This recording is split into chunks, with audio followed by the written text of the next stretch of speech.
नमस्कार। The Bihar teachers history makers hash activity, मेरा mobile मेरी शिक्षा, ब्लॉक 7 योग के अंतर्गत मैं अजय कुमार आप सभी का सादर अभिनंदन करता हूं। सभी बच्चों का, सभी शिक्षकों का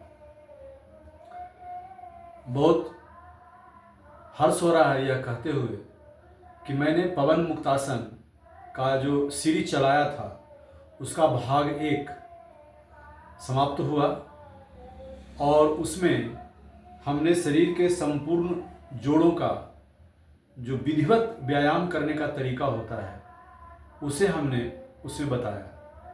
13 भाग हमने बनाया है प्रैक्टिकल का, और शुरुआत में इंट्रोडक्शन के लिए भी हमने 4 से 5 लेक्चर क्लासेस चलाए जिसमें हमने सिद्धांत बताया योग का, आसन का।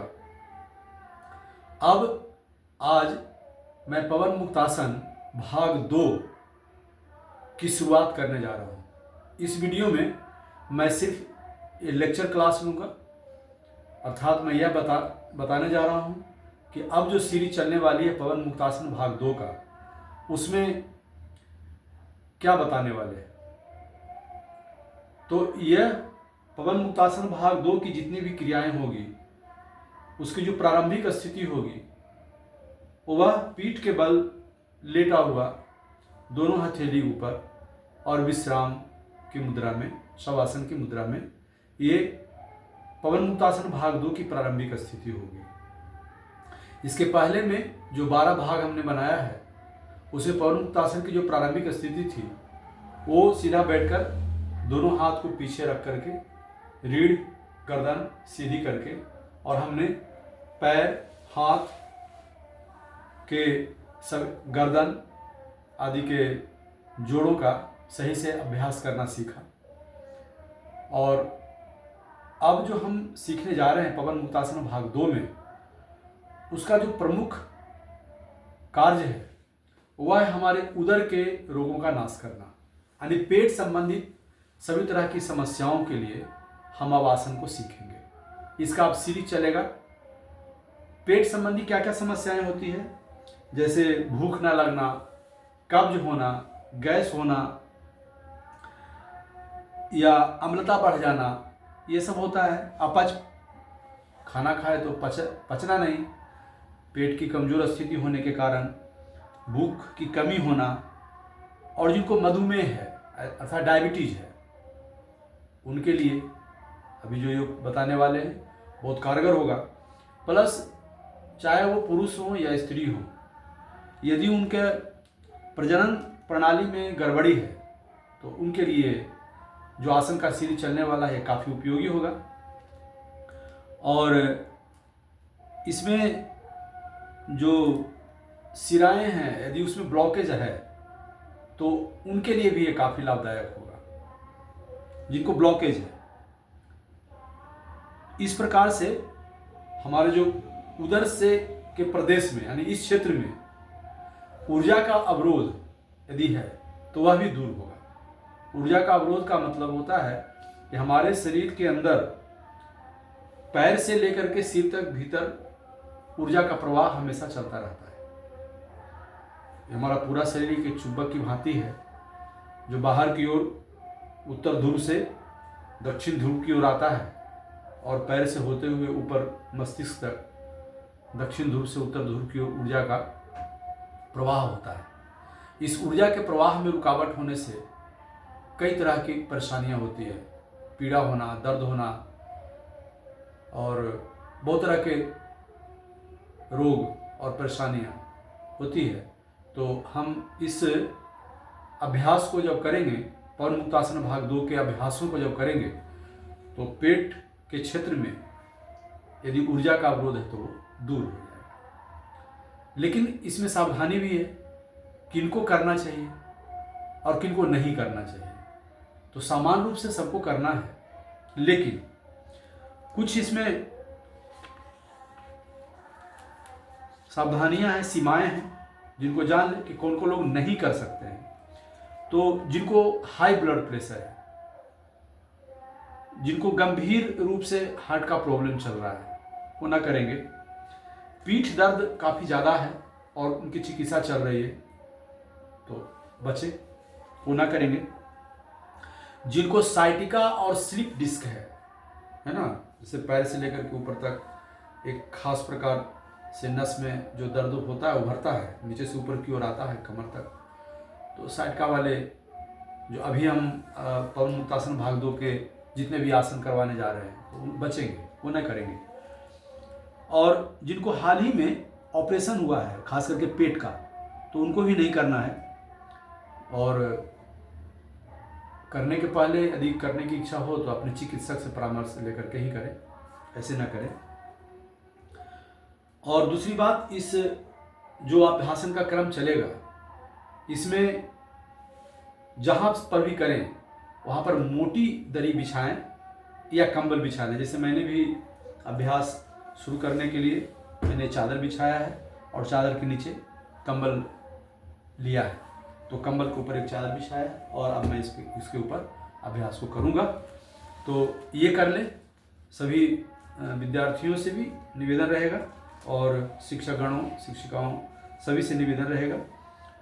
तो ये 2 मुख्य बातें थी। अब इसमें जो आंतरिक बात है वह है सजगता। हम इसका पूरा का पूरा लाभ कैसे उठा सकते हैं? तो किसी भी आसन और योग का लाभ आप तभी उठा सकते हैं जब आप उस आसन को करते वक्त अपने श्वास और शरीर में कहाँ कहाँ पे तनाव आ रहा है उसको आप ध्यान दें, उस पर ध्यान दें। यदि आप ऐसा करते हैं तो इसका पूरा लाभ मिलेगा। श्वास का क्रम सही होना चाहिए, श्वास की लंबाई सही होनी चाहिए और मन ही मन गिनती करना है। ये सजगता में आता है, इसको ध्यान दे दें। तो गति अब बहुत फास्ट नहीं करना है, आपके पास समय कम है तो कम करें, 5 बार ही करें, लेकिन गति को संतुलित रखें। ये नहीं कि कम समय है तो हम क्रम को पूरा करने के लिए और कई सारे आसनों को एक साथ किए चले जा रहे हैं तो ये हानि पहुंचाएगा, इसका ध्यान रखें। तो क्या करना है, खास गति में करें, आराम से करें, श्वसन गति के साथ करें। कहाँ कहाँ खिंचाव आ रहा है उसको उस पर ध्यान दें। इस प्रकार से मानसिक गणना करना है। और जब हम पवन मुक्तासन भाग 2 की क्रियाओं को करेंगे तो उसका प्रेशर हमारे पेट पर पड़ेगा, पेट के आंतरिक भाग पर पड़ेगा। तो उस आसन को करते वक्त पेट के आंतरिक भाग में कहाँ दबाव पड़ रहा है उस पर ध्यान देना है, तो वो ध्यान दें। और मांसपेशियों में कहाँ कहाँ खिंचाव आ रहा है, जैसे पैर को हम ऊपर की ओर उठाएंगे तो उठाते समय कमर पीठ की जो मांसपेशियां हैं, पिंडलियों की जो मांसपेशियां हैं, तो उसमें कहाँ कहाँ खिंचाव आ रहा है उसके ऊपर ध्यान देना है। और सबसे जरूरी बात, प्रयास करें कि प्रत्येक अभ्यास के बाद कुछ सेकंड तक शवासन में लेट जाए और सामान्य श्वसन में रहे। 5 सेकंड 10 सेकंड, कम से कम 5 सेकंड का शवासन कर ले। शवासन का मतलब आप तो सब प्रारंभिक स्थिति में हैं ही लेटे हुए, तो पैर को भी सीधा फैला दें, दोनों पैर के बीच में थोड़ी जगह बना लें 10 से 12 इंच का। दोनों हथेलियों को धरती पर रख दें, अर्थात बेड पर रख दें, ऊपर की ओर करके श्वास को समान रूप से चलने दें और पूरे शरीर को ध्यान से देखें, अपने श्वास को देखें तो जल्दी ही पूरा शरीर आराम में आ जाता है, उसको आराम मिल जाता है। फिर आप दूसरे अभ्यास को करें, एक साथ कई अभ्यास को ना करें, इससे शरीर में तनाव आएगा, परेशानियां बढ़ भी सकती है, तो इसका ध्यान रखेंगे। दूसरी बात, किसी भी क्रिया को करने के लिए जोर ना लगाएं, ताकत ना लगाएं, यानी कि अब मुड़ नहीं रहा है और जबरदस्ती मोड़ रहे हैं, तो ऐसा ना करें। ऐसा करने से फायदा की जगह नुकसान होने की संभावना हो जाती है। तो ये कुछ बातें थी जो लेक्चर के रूप में था पवन मुक्तासन भाग 2 के आसनों के बारे में। अब हम इसका प्रैक्टिकल चालू करेंगे एक एक करके, जो करने के योग्य होगा, जो आसान होगा और जो आपके लिए लाभदायक होगा। हम उन आसनों को लेके आते हैं और अगली कक्षा में और इसके प्रैक्टिकल स्वरूप को देखते हैं। प्रतिदिन आपको कुछ नया नया चीज़ देखने के लिए मिलेगा। आपसे निवेदन है कि आप इसे, जो भी आपके जानकार लोग हैं जिनको ज़रूरत है, यदि आप इस वीडियो को ठीक से देख रहे हैं तो आप इसको फॉरवर्ड कीजिए, उन तक पहुंचाइए ताकि उन्हें लाभ मिले। खास करके आजकल शिक्षकों को काफ़ी समस्याएं आ रही हैं। तो निवेदन होगा सभी से कि हमारा जो क्रम है यह एक तरह का एजुकेशन है। यदि कोई विद्यार्थी अपने जीवन में आगे चल कर के योग को अपना कैरियर के रूप में डेवलप करना चाहते हैं तो हमारे पूरे सीरीज को शुरू से लेकर के अंत तक सभी सीरीज को ध्यानपूर्वक देखें। उनके जीवन में एक नई क्रांति आएगी और वो एक अच्छे योग चिकित्सक के रूप में उभर करके सामने आएंगे। मैं विज्ञान शिक्षक हूँ, मैं प्रारंभिक शिक्षा ही दूंगा। यहाँ पर हमें स्वस्थ रहने के लिए मैं बताता हूँ। मैं किसी रोग की चिकित्सा मैं यहाँ नहीं करता, लेकिन यदि कोई अपना कैरियर बनाना चाहते हैं अर्थात रोग की चिकित्सा करना चाहते हैं तो उनके लिए प्रारंभिक रूप से यह शैक्षणिक कार्य बहुत ही सहयोगी होगा, महत्वपूर्ण होगा। तो आप सभी से प्रार्थना है कि ऐसे जो लोग जो आगे चल कर के योग को अपने जीवन में कैरियर के रूप में आगे बढ़ाना चाहते हैं तो उन तक हमारे इस वीडियो को पहुंचाएं और उनको कहें कि वो हमारे पूरे सीरीज को देखें। मैंने एक खास क्रम में सीरीज को बनाया है, जहां तहां से मैंने वीडियो नहीं बनाया। एक खास क्रम में मैं लेके जा रहा हूं और इसी क्रम में मैं लेके चलूँगा।